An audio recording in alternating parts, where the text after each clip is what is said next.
o microfone de um para o outro, de uma para outra, né? Só tem Nilo de homem aqui, fora eu, e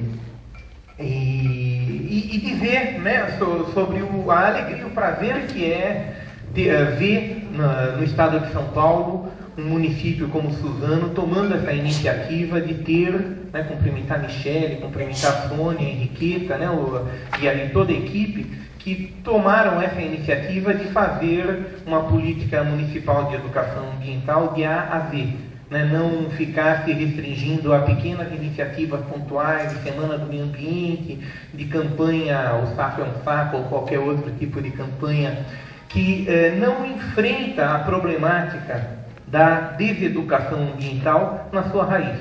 Então essa busca que o município de Suzano está fazendo de construir uma política estruturante que olhe para toda a complexidade da problemática educadora ambientalista merece os nossos melhores cumprimentos e a formação dessa mesa, trazendo, né, companheiras e companheiros de Brasília que estão à frente da Política Nacional de Educação Ambiental e o atendimento a essa demanda, né, pelo governo do Estado de São Paulo, a Silvana está aqui, e pelo governo federal, demonstra como que é emblemático, significativo, importante esse tipo de iniciativa em nosso país. A gente sabe que a Política Nacional de Educação Ambiental não se realizará se não tiver essa capilaridade em cada município. E em cada município não se realizará se não chegar a todos os bairros do município, se não chegar em Palmeiras, se não chegar em cada pequeno grupo social do município de Suzano ou de qualquer município desse país. Então, os cumprimentos à iniciativa do município, e eu prometi que não ia falar muito, eu vou de imediato já passar a palavra a Raquel Preiber, que é uma batalhadora de longa data. Ela ainda vai ter que pôr a... Não? Então, nós não vamos ter muito tempo para cada uma das falas, mas vai ter mais um aperitivo para a gente depois continuar essa conversa, um pouco de tempo para o debate aqui em plenário e depois no cafezinho. Tá bom? Então, Raquel, por favor. Bom dia. Bom dia. Pouco frio. Tá frio mesmo. Me lembra a minha infância aqui em São Paulo. E que eu punha 2 meias, eu lembro direitinho, agora dou uma vontade de pôr mais uma meia.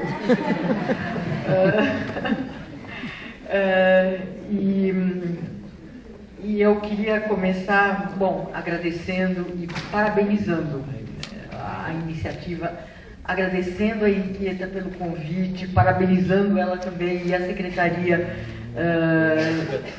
de Meio Ambiente, a Secretaria de Educação que colaborou, e que eu conheço a Sônia Krupas, eu queria muito encontrá-la,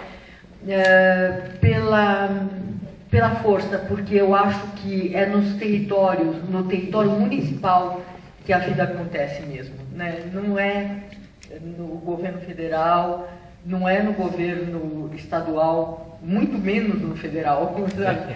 Que a vida acontece e que esse enraizamento, essa visão de mundo mais a partir do meio ambiente pode acontecer. Não dá para acontecer com políticas públicas só federais e especialmente, eu acho que cada vez que eu encontro, né, professores e professoras, porque eu sou dessa área da educação formal, né? E para mim isso é vida, e os alunos e tal, e no MEC, ao longo desses anos, a gente trabalhou, eu acho que é o único segmento assim, do MEC, a única área do MEC que trabalhou direto com as crianças, né? O contato nosso é direto com as convidas, né? Que vocês estão fazendo convida aqui. E isso era muito impressionante, inclusive para o secretário, né, o nosso secretário, ele dizia, mas como o governo federal chega direto nas crianças? As crianças falam Raquel, sabe? Elas te conhecem pelo nome. É muito gozado mesmo, mas mesmo assim, quantas crianças a gente consegue conviver, né? Desse Brasilzão. Então, novamente, a vida e a força de transformação e de organização e de visão sistêmica está no município.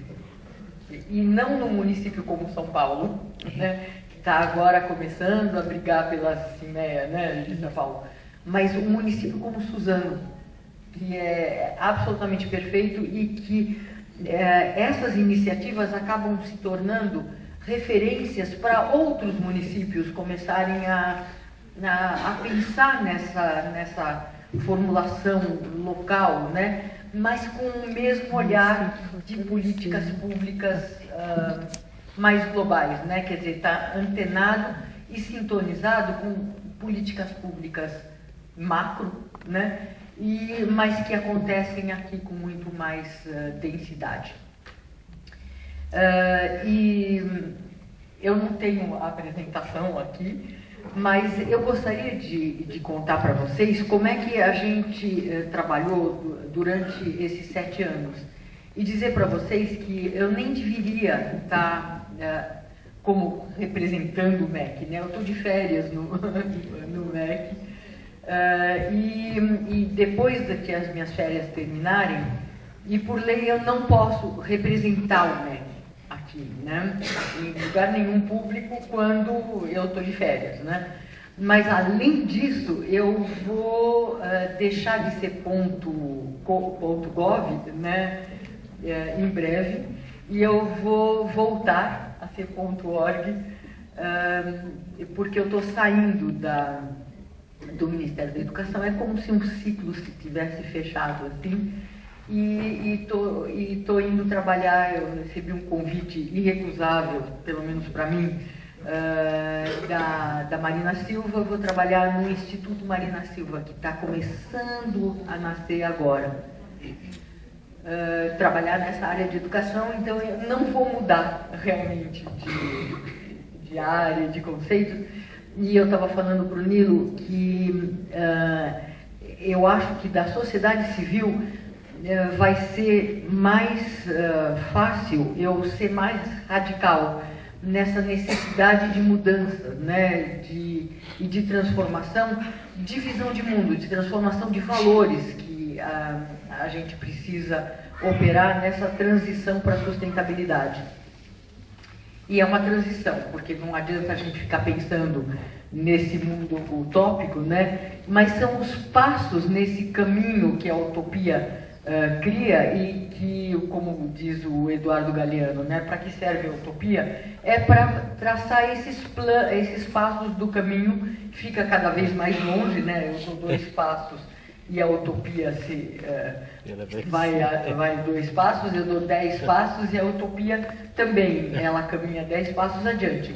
Mas para que serve essa utopia?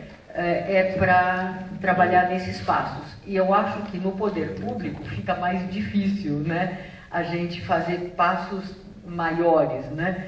E na sociedade civil talvez seja melhor e mais à vontade para a gente construir esses passos juntos na transição para a sustentabilidade. E no Ministério da Educação, ao longo desses 7 anos, nós trabalhamos sempre com o conceito de sociedades sustentáveis, né, que tem a ver com o PRONER, que é o Programa Nacional de Educação Ambiental, que passou por 2 consultas públicas e tal, e tem como base a construção de sociedades sustentáveis, assim, no plural, porque não existe um modelo, né, um modelo hegemônico que alguém tenha dito, sociedades sustentáveis tem que ser assim. E elas precisam ser sustentáveis, né, e a gente viu nesse vídeo que passou na abertura deste evento, a necessidade de você equacionar num equilíbrio mais ou menos, sei lá, equilibrado ou um equilíbrio instável, né, como se poderia dizer, como todos os sistemas humanos e naturais, eles têm que manter um equilíbrio que nunca é completamente estável e regular e tal, não seria um tédio, né? Mas um equilíbrio instável entre o social, a sustentabilidade social, né, a sustentabilidade econômica, a sustentabilidade ambiental, na sustentabilidade política e, como a Marina fala, né, a sustentabilidade ética, a sustentabilidade estética, a sustentabilidade cultural, enfim, todos os tipos de sustentabilidades ou todos os tipos de organizações da sociedade e com seus valores que sejam sustentáveis, né? E nós tentamos trabalhar dessa forma, e eu não sei quantas pessoas aqui conhecem aquele círculo virtuoso que a gente trabalha, né, na educação formal, que é a educação difusa, a conferência, e aqui eu vou falar um minutinho sobre esse processo de conferência que nós chamamos de um pretexto pedagógico, que acontece nas escolas, direto, né? E que é um pretexto pedagógico para a gente trabalhar essas questões tão densas e que ficaram muito sofisticadas, né? Das questões ambientais, socioambientais da contemporaneidade. E nós já estamos trabalhando para a 4ª Conferência Nacional, e que vai ter um tema que é bastante desafiador, e tem a ver com as mudanças climáticas, né? Mas com a forma com que a sociedade vai entender isso e com que a escola pode trabalhar essas questões. E faz parte de uma estratégia interministerial, inclusive, que é uma estratégia interministerial de redução de riscos e proteção das comunidades. Para as escolas, isso vai se chamar alguma coisa tipo proteger e cuidar, né, a escola e construindo sociedades sustentáveis, alguma coisa assim. Mas nós vamos trabalhar com o Ministério da Integração Nacional, que tem a Defesa Civil, vamos trabalhar com o Ministério do Meio Ambiente, da Saúde, de Ciência e Tecnologia, inclusive o Carlos Nobre estava aqui, e com o Ministério de Ciência e Tecnologia e o Ministério do Meio Ambiente, nós vamos trabalhar com coletivos educadores, né? Então, vocês estão vendo como essas políticas públicas, elas permanecem e são formas de organizar a sociedade de forma que chega uma hora que as pessoas nem percebem que é uma política pública, parece que já nasceu assim, como coletivo educador, né? Então, é dessa maneira que a gente está trabalhando essas políticas públicas, e a conferência vai trabalhar durante o ano de... Agora nós estamos fazendo todo um preparatório, né, e vai ter um colóquio em breve com todas as CIEAs, e é aberto para as outras, né, as CINEAs, né, no caso, que nós vamos poder, e vai ser à distância, um vídeo colóquio para apresentar um texto sobre essa estratégia. E no ano que vem a gente vai distribuir o material, vai fazer uma resolução que vai descentralizar recursos para municípios e estados para fazerem as suas conferências estaduais e municipais. E em 2013, na Semana do Meio Ambiente, vai acontecer a 4ª Conferência Nacional Infanto-Juvenil pelo Meio Ambiente, com essa temática tão provocadora, né? E a gente trabalha com formação de professores, né, que é uma outra ação estruturante da educação ambiental no ensino formal, e presencial e à distância. E nós também construímos uma ação estruturante forte, que é a Convida, né? E é uma outra ação que é interessante, que virou uma tecnologia educacional do Ministério da Educação. E isso é considerado como essa tecnologia, e uma tecnologia educacional se torna uma política pública também, que é uma ação estruturante, uma espécie de uma moldura para a educação ambiental nas escolas. e nas comunidades. E nós trabalhamos também com movimentos de juventude, que são os coletivos jovens e a Mijuma, como uma forma de da gente construir essas sociedades sustentáveis, né, a partir da juventude e intergeracionalmente, né? Então são relações intergeracionais que fazem com que a educação ambiental se torne uma forma diferente de se fazer educação, né? Porque cada vez que eu encontro um adulto e tal, e a pessoa sabe que eu trabalho com educação ambiental, ela diz assim: eu aprendi com o meu filho, com a minha filha, que eu não posso jogar papel na rua, né? Isso não é bem educação ambiental, mas de qualquer jeito é uma demonstração de que se espera que os adultos é que passem para os jovens e para as crianças os valores. E realmente, eles fazem com que a escola, por exemplo, reproduza os mesmos valores da sociedade anterior. Mas em educação ambiental, e talvez com as tecnologias de informação e comunicação, é exatamente o contrário. Nas crianças, elas se apropriam muito melhor, né, e se empoderam para poderem mudar a sociedade de baixo para cima, né, ou das gerações mais novas para gerações mais velhas, assim como tem umas experiências interessantes com os macacos no Japão, né? E eles mostram que os macacos mais jovens, né, é que mudam os hábitos daquela comunidade de macacos.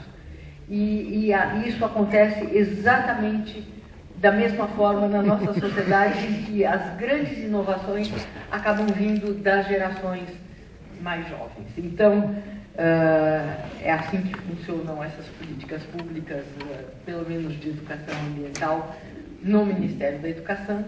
E eu queria agradecer vocês pela paciência de ouvir, assim, as cabecinhas ficam fazendo assim, eu adoro ver isso. E eu passo a palavra para o próximo, né, de uma para uma.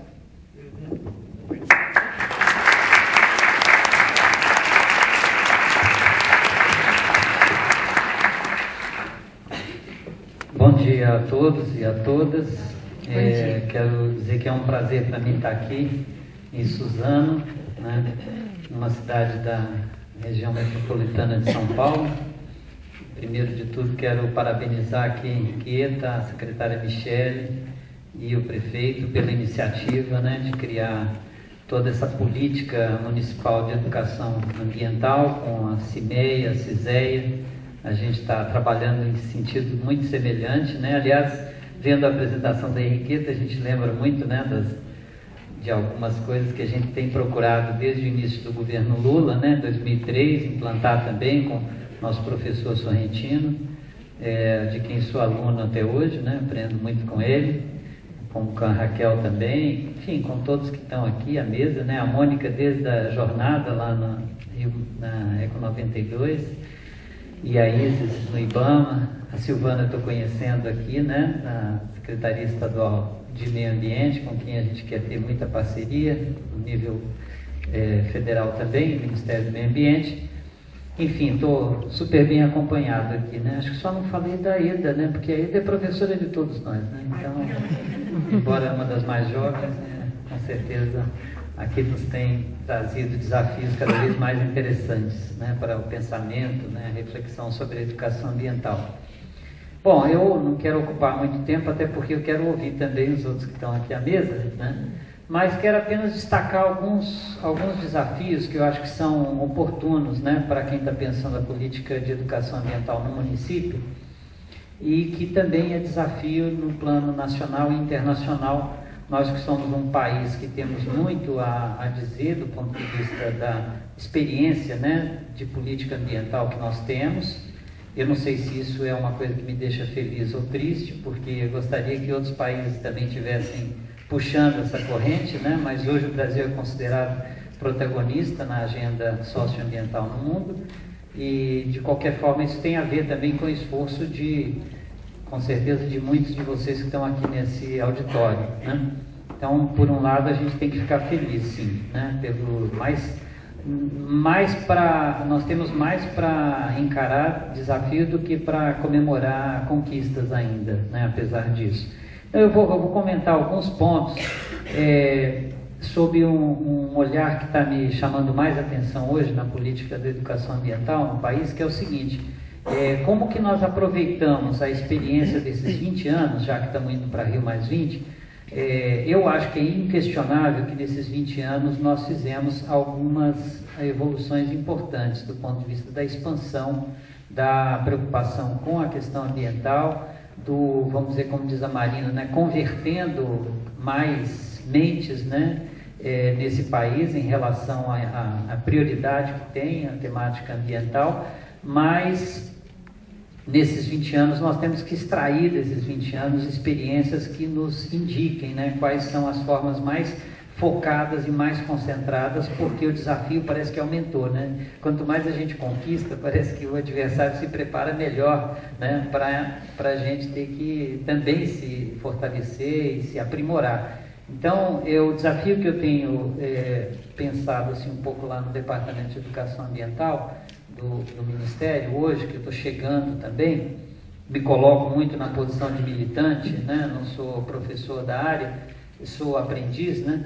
Mas sempre tenho militado, né? Desde os tempos da luta nossa aqui no interior de São Paulo contra o deserto verde, né? Aquele imenso canavial que ocupa grande parte do nosso interior, assim como depois também tive outras experiências no SESC, né, até em Piracicaba, lá com o Festival de Música Ecológica, depois na CUT, onde eu trabalhei na Comissão Nacional de Meio Ambiente. Estou relatando algumas coisas da minha experiência profissional, porque quando eu cheguei na educação ambiental, eu me perguntei assim, o que é que eu vou fazer aqui se eu não sou professor de educação ambiental? Estou sucedendo aqui figuras tão, vamos dizer, impolutas e tão qualificadas como o Sorrentino e outros que vieram lá, e o que eu vou fazer nesse... Aí eu fiquei pensando, bom, até hoje, na verdade, a minha militância tem sido muito no sentido de trabalhar, né, de alguma maneira, me educando e procurando, como um pouco que aprendo, educar também as pessoas. Então, seja na CUT, seja no comércio, seja com a Marina, que eu trabalhei 8 anos no Senado, e depois no CONAMA, que fiquei trabalhando também pouco mais de 6 anos, né, trabalhando com todos os órgãos de governo, setor empresarial. O tempo todo o questionamento é esse: como a gente faz para avançar, no sentido de todo aquele vídeo que a gente viu aqui é um exercício de racionalidade muito grande, na verdade, que a gente faz na luta ambientalista, para pensar o todo, né? Pensar do berço ao túmulo, né? O produto até o resíduo, né? Como é que a gente faz para ter um consumo racional, né? Um consumo que uma pegada ecológica que seja sustentável. Enfim, é todo um conjunto de desafios que a gente se coloca, né? Pensando assim, o que nós avançamos nesses 20 anos? Acho que essa é uma pergunta fundamental para se fazer. Eu acho que, do ponto de vista da política, a Constituinte de 88 colocou no artigo 225 a obrigação pela qualidade do meio ambiente, para as presentes e futuras gerações, como uma obrigação para o poder público e para a coletividade. Eu acho que esse é um dado interessante. Por quê? Porque desde o início a política ambiental nasceu com a democratização do Brasil, né? Quer dizer, nasceu assim em termos, né? Sem desconsiderar lá o Zé Bonifácio de Andrade Silva e outros tantos naturalistas e ambientalistas de muitos tempos atrás. Mas dos 40 anos para cá, a emergência da questão ambiental coincidiu, e não é coincidência, com a democratização do Brasil. É interessante a gente observar isso. É uma política pública que precisa de democracia e não basta ser a representativa que nós temos hoje e que precisa muito de uma reforma política profunda. Tem que ser também uma democracia participativa, tem que ser em algum grau uma democracia direta também, né? Enfim, então a política ambiental ela exige isso. E a Constituição absorveu quando colocou a obrigação pela qualidade, pela preservação, tanto no poder público quanto na coletividade, né? Então a educação ambiental tem um papel muito importante no sentido de, como a educação de uma forma geral provoca, a função dela é transformadora, a educação ambiental ainda potencializa esse fator de transformação. Por quê? Porque ela prepara todos nós para a mudança na relação do ser humano com a natureza e na relação, portanto, do ser humano entre si, né? A própria comunidade e o relacionamento entre nós, né? Então, a educação ambiental trabalha com ação, com participação, com diálogo e com troca de saberes, né? Portanto, ela, além de ela é transformadora porque ela tem que ser crítica e tem que ser emancipatória, né? Nós temos na nossa história sinais interessantes dessa evolução, mesmo antes da Eco 92, né? Nos anos 70, nós tivemos as primeiras denúncias, o movimento ambientalista. Muita gente situa muito aqui na região sudeste, mas também foi nos anos 70 que surgiram os seringueiros na Amazônia, os castanheiros, ribeirinhos, lutando por seu direito de vida. E você está controlando o tempo aí, né, Marcos? Tem 3 minutos? Caramba! Então eu vou pular logo aqui para... Mas, enfim, vem desde aquele tempo essa preocupação também, por exemplo, os atingidos por barragem, né? Quer dizer, então a preocupação ambiental ela já estava, de certa maneira, distribuída no território nacional. Mas cresceu o ambientalismo com a informação e com a participação nas decisões. Por isso que eu digo que é muito importante, por exemplo, o CONAMA ter surgido, o COPAN em Minas Gerais, ao mesmo tempo em que o movimento ambientalista trazia suas denúncias, né? Então, hoje, eu estava revendo, né, o Programa Nacional de Educação Ambiental em 94, que foi a primeira versão do programa, né? Naquela ocasião, as pesquisas que embasaram o Programa Nacional de Educação Ambiental diziam o seguinte, isso está no texto do PRONEA, né? A população ainda não relaciona o estilo de desenvolvimento com a degradação ambiental. Isso é a avaliação de 94. O PRONEA foi criado em cima desse desafio. A população não relaciona uma coisa com a outra, né?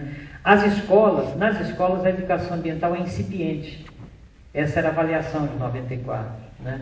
E quando tem educação ambiental na escola é de caráter naturalístico, então ela está baseada principalmente na física, nas ciências naturais, né? Ela ainda não chegou nas ciências humanas de uma forma geral, né? Ela não encara o desafio econômico ainda dentro do ambiente escolar, né? Então a Raquel já nos contou aqui um pouco do que é hoje, né? O desafio já é outro, né? Não é mais esse, né? O desafio hoje é de universalização, né? De estar em todas as escolas. Quer dizer, então isso é um indicador de que nós evoluímos. A população faz sim relação hoje entre o modelo de desenvolvimento e a degradação. Se não fosse assim, 80% da população não teria agora votado em pesquisas recentes, né? Não teria se pronunciado contra esse relatório do Código Florestal que está no Congresso. 80% da população, segundo pesquisa do Datafolha, apesar de que 400 deputados votaram a favor do relatório. O que explica essa incongruência? Nós estamos precisando de reforma política, né? Porque o deputado, entre outros fatores que a Raquel me lembrou bem, ele é eleito pelo povo, né? Mas ele trabalha para quem financia a campanha dele, naturalmente. Não é isso? Pelo menos grande parte dos deputados, não vou dizer todos, que eu conheço muitos que trabalham seriamente pelos interesses da sociedade, mas tem uma grande parte, infelizmente, que está trabalhando por aqueles que financiam a campanha. Por isso nós estamos precisando de reforma política, nós temos que acabar com o financiamento privado e caixa 2 de campanha, né? E outra coisa que nós temos que acabar, com a apatia política. A educação ambiental tem compromisso com isso. O tratado em 92 dizia que a educação ambiental não é neutra. Ela é política. Por que ela é política? Porque ela trabalha para transformar nossa sociedade em algo um pouquinho mais razoável, né? Do ponto de vista de consumo, de produção, distribuição de renda, né? Então, eu acho interessante quando eu fui olhar o PRONEA em 94, sabe? Aquilo que desafiava a educação ambiental naquele período. Outra coisa importante é que lá em 94 já se falava dos programas estaduais de educação ambiental e municipais também. Ou seja, não dá para fazer uma política nacional de educação ambiental, como disse a Raquel, a partir do governo federal. Ela tem que ser feita nos 3 níveis de governo. E aí é que vem o avanço em relação ao PRONEA 2003, que já foi a versão, né, que nós participamos mais diretamente, né? O Sorrentino pilotou isso um pouco lá no Ministério. Depois veio a Raquel, né? Tinha antes da Raquel a Laura, né? No MEC, não é isso? Enfim, que aí já enfrentou, por exemplo, o PRONEA 2003, ele já foi instituído por consulta pública, né? Ele não foi construído pelo MEC junto com o MMA e o IBAMA, como aconteceu em 94, ele já foi resultado de uma consulta nacional. e ao mesmo tempo ele já articulava o envolvimento da sociedade desde o início e também via a necessidade de um envolvimento da sociedade no curso da implantação da política.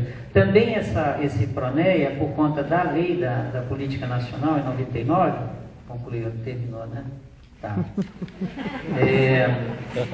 Instituiu o órgão gestor e o comitê assessor. Isso é muito importante, acredito que, pelo que eu vi aqui, o município também está fazendo isso. É fundamental porque educação e meio ambiente, aqui vai até além, né? Porque o município está envolvendo outras secretarias além da educação e meio ambiente. Enfim, então, são desafios novos. Assim, se avançamos, tendo condições melhores, o concurso que teve agora, parece que vão ser admitidos os analistas concursados, né? E aí a gente vai ter condições de implementar mais. Na hora do debate eu me estendo um pouquinho mais sobre esse aspecto. Tá? Muito obrigado. Desculpei ter alongado um pouquinho a minha manifestação.